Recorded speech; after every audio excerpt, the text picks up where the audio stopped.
भाजपा हा केवळ पक्ष नसून राष्ट्र निर्मितीचा व्यापक विचार. बबनराव लोणीकर, परतूर.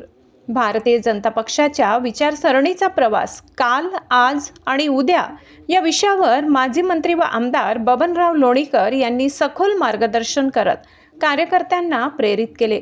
ते परतूर येथे आयोजित पंडित दीनदयाल उपाध्याय महाप्रशिक्षण शिबिराच्या उद्घाटनाप्रसंगी बोलत होते. यावेळी बोलताना लोणीकर म्हणाले की भाजपा हा केवळ राजकीय पक्ष नसून राष्ट्रनिर्मिती व अभिमानाचा व्यापक विचार आहे. सेवा, समर्पण आणि संघटन या तत्वांवर काम करत पक्ष अधिक मजबूत करण्याचे आवाहन त्यांनी केले. भाजपाचा काल हा संघर्ष, त्याग आणि तत्वनिष्ठ राजकारणाचा होता. पंडित दीनदयाल उपाध्याय यांच्या अंत्योदय विचारधारेवर चालत जनसंघापासून सुरू झालेला प्रवास अटल बिहारी वाजपेयी, लालकृष्ण अडवाणी यासारख्या नेत्यांनी प्रतिकूल परिस्थितीतही पुढे नेला, असे त्यांनी सांगितले. आजच्या काळात नरेंद्र मोदी यांच्या नेतृत्वाखाली देश विकासाच्या नव्या उंचीवर पोहोचत असून भाजपा हा देशातील सर्वात मोठा पक्ष बनला आहे, असे त्यांनी नमूद केले. राज्यात देवेंद्र फडणवीस यांच्या नेतृत्वाखालील सरकार उत्कृष्ट काम करत असल्याचे त्यांनी सांगितले. उद्याबाबत बोलताना त्यांनी कार्यकर्त्यांना संघटन अधिक बळकट करण्याचे आवाहन केले. डिजिटल युगात युवकांना मोठ्या प्रमाणात जोडणे आणि गाव पातळीपर्यंत पक्षाची विचारधारा पोहोचविणे आवश्यक असल्याचे त्यांनी अधोरेखित केले.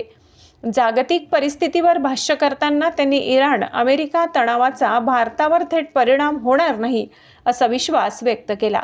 भारताची अर्थव्यवस्था व परराष्ट्र धोरण सक्षम असल्यामुळे देश स्थिर राहील, असे त्यांनी सांगितले. शेतकऱ्यांसाठी राबविण्यात येणाऱ्या विविध योजनांचा उल्लेख करत त्यांनी कर्जमाफी, वीज सवलत, पाणीपुरवठा, रस्ते, घरकुल यासारख्या विकास कामाची माहिती दिली. यावेळी भाजपा जिल्हाध्यक्ष नारायण कुचे यांनी कार्यकर्त्यांसाठी प्रशिक्षणाचे महत्त्व अधोरेखित केले. विचारसरणी, संघटन पद्धती आणि डिजिटल कौशल्य आत्मसात करणे आवश्यक असल्याचे त्यांनी सांगितले. महानगर जिल्हाध्यक्ष भास्करराव दानवे यांनी भाजपाचा इतिहास हा संघर्षाचा असल्याचे सांगत कार्यकर्त्यांनी पक्षाचा प्रवास समजून घेण्याचे आवाहन केले.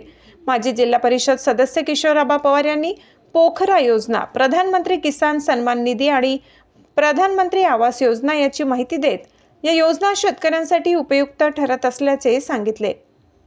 या कार्यक्रमाला विविध पदाधिकारी व कार्यकर्त्यांची मोठ्या संख्येने उपस्थिती होती. माधव न्यूज महाराष्ट्र, संपादक सुरेश पोटे. इतकंच. अशा आणखी महत्त्वाच्या बातम्या पाहण्यासाठी आमच्यासोबत जोडलेले रहा. आमचा व्हिडिओ लाईक, शेअर आणि चॅनल सबस्क्राईब करायला विसरू नका. धन्यवाद.